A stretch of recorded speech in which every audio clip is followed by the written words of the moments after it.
because that's what local government is supposed to do. That's our responsibility. That's our responsibility as political leaders to ensure that the administration doesn't lapse into a situation of, I don't want to call it comfort, that's not the right word, that they don't just, and COVID has not helped. The fact that everybody sits at home and they work from home and there's no oversight. It's difficult to get people to come to do what they're supposed to do. It entrenched a culture of unprofessionalism. I'm sorry, I don't have another word. So you have to now really nail down, and as a politician, I'm forced to oversee on a day-to-day basis what is being done. And that shouldn't be. That should not be. The administration should be professional, and they should continue to do what they're supposed to do. So our approach to the 2021 elections is to say we need to stabilize the city. We need to ensure that what needs to happen needs to happen. The voter will decide who goes into the fifth term. Absolutely. As the government. The power has shifted now. The power lines are clearly determined. Yes. I mean, if somebody has just joined us on Power 98.7, this is a Power Business special broadcast with Salga here talking about the transition into the fifth administration. It's their thought leadership dialogue in the Special National Members Assembly. And I am Lukona Mngudi. With my panelists here, Councillor of the City of Johannesburg, Executive Mayor Jeff Makubo, the President of Salga, who's from the City of Polokwane, Councillor Thembi Khanyamein, MMC for Finance at the City of Tshwane, Councillor Marlies Firi, and the Mayor of Emalahleni, Councillor Lina Malachi. Before I go to Councillor Malachi, I just want to put this question as well. Of giving us minutes, but once they have finalized their internal process, they will give us the minutes and the record. And once we get the record, we will then satisfy ourselves of processes followed, and then take the process to the national minister and then to the president for a gazette. And after that, then there will be a coronation of the king. Taking a look at your weather for tomorrow, Gauteng is expected to be found with temperatures in Johannesburg falling between 6 and 25 degrees, in Pretoria 7 and 27, and Vereeniging 4 and 26. Recapping the top story in Power News this hour, the South African Medical Association says this latest resurgence to COVID-19 cases is placing a strain on the public health system. And a very good evening to you. Taking to your roads, looking at your traffic lights, which may slow you down this evening as you make your way home. Out in Alex at London and Sheridan. In Industria, traffic lights aren't functioning at Avon and Main. In Sonodlands at Malabongwe and President Fashia. Also out in North Riding, lights aren't functioning at the intersection of Riverbend and Witkoppen. In Tulisa Park, those lights aren't working at Heidelberg and South in the city of Tshwane this evening. Please do approach it with caution. In Cosmosdal at the N1 and Samrand, in Centurion at the N14 and Jean, in Princehof at Steve Biko and Milan, and out in Centurion at the R55 and Waterberg. For Power Traffic, I am Refilo Matsela. Power News. Power Drive with Thabiso Kotane. With regards to the 15 rands levy that they say they have now decided to do away with, Stan Itzeretseng, the spokesperson of the city. Technically speaking, we've jumped the gun. I'm saying to you, a mistake happened in my office. This statement comes from your office. It's got your name at the bottom of it, and you are saying it's a mistake. The mistake is a sending out. So you wrote a statement in the absence of the MMC? He has not yet given his approval. So are you saying that this decision is likely to change pending the approval or disapproval of the MMC? It all depends. Power Drive, weekdays 3 to 6 p.m. on Power 98.7. In a world that's driven by numbers, the only number you'll ever need to know when you're thinking about selling your current VW or Audi at the best price possible is 0861 Sell My Car. Our rated #1 Hatfield Motor Group dealers would like to make you a great offer and are waiting for your call. It's that simple. Call 0861 Sell My Car today. That's 0861 Sell My Car. Hatfieldgroup.co.za. Rated #1 in service. This special Power Dialogue is proudly brought to you by the South African Local Government Association. inspiring service delivery.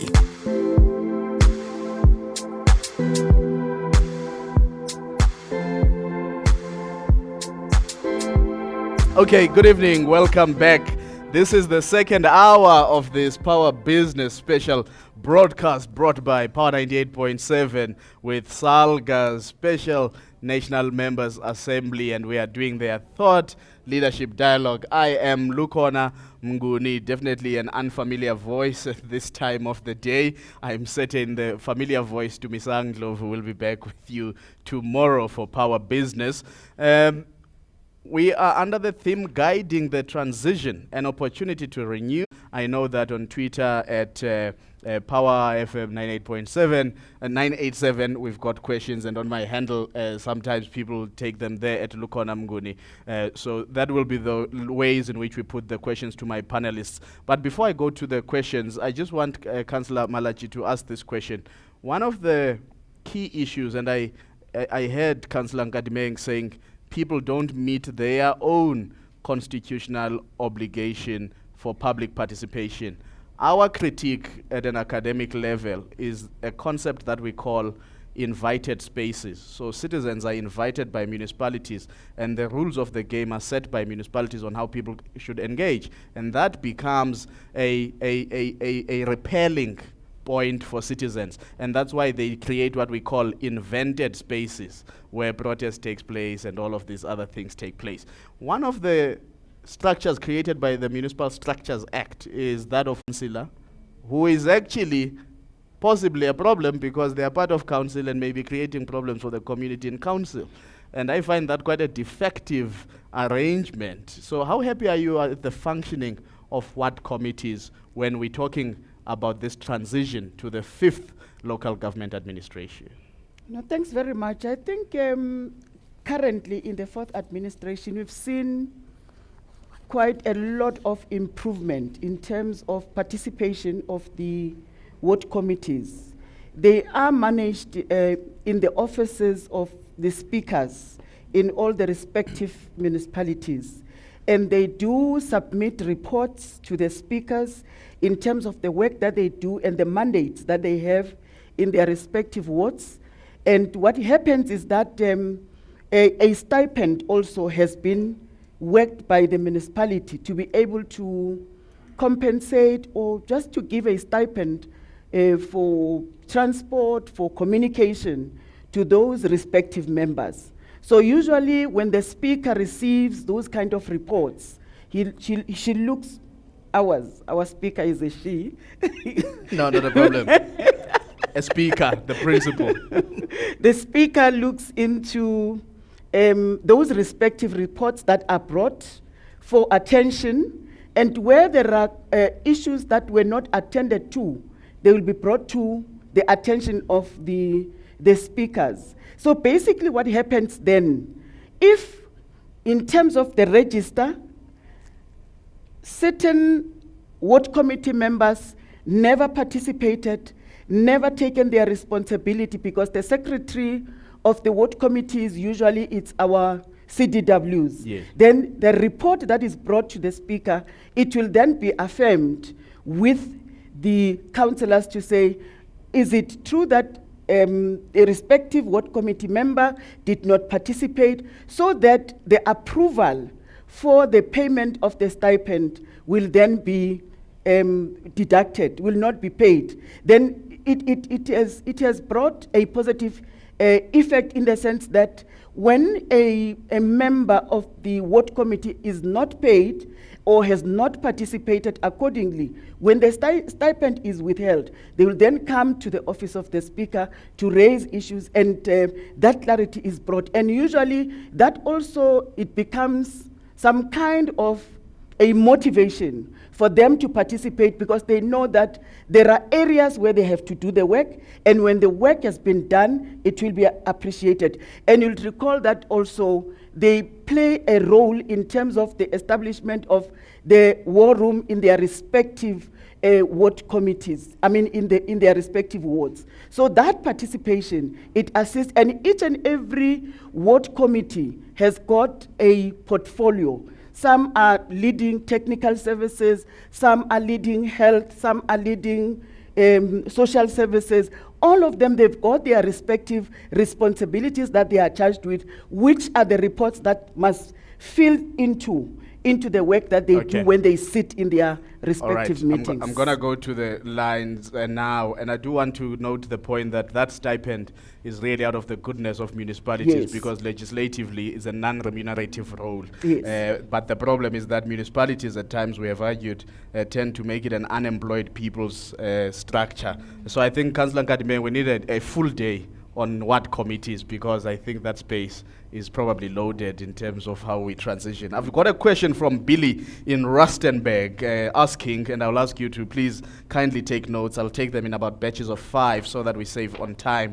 Billy says, I do not understand the work of SALGA. What is the essence for its existence, and do they have powers to enact consequence management for their members who either do not do their jobs or perform poorly?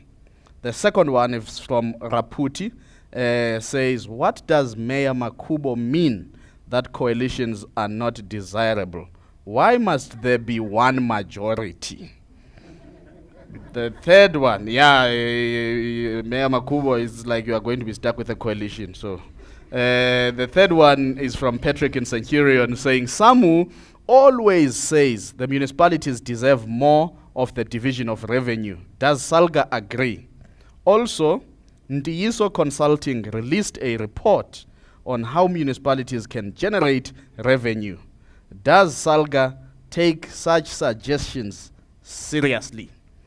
And I suppose, what is it that you can even do about them, or you can just take them all and that's it? Ronnie in Magaliesburg says, why can't the mayors step aside when they are struggling to deliver services or have tainted reputations?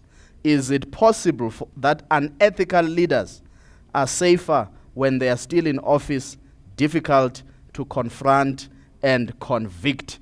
Which probably talks to the issue then of the need to remain in perpetual office. Are all of you still available, by the way, for the 5th administration? And lastly, Mondli says, what is the direct intervention for municipalities into small businesses, more specifically in manufacturing? Question specifically for COJ Mayor. I'd like to put a rider there. What have you done in your bylaws to support informal businesses in the age of high unemployment? I still don't understand why you have not all outlawed this thing of Metropolis confiscating goods from people who are trying to make an honest living and not burglaring anybody's house.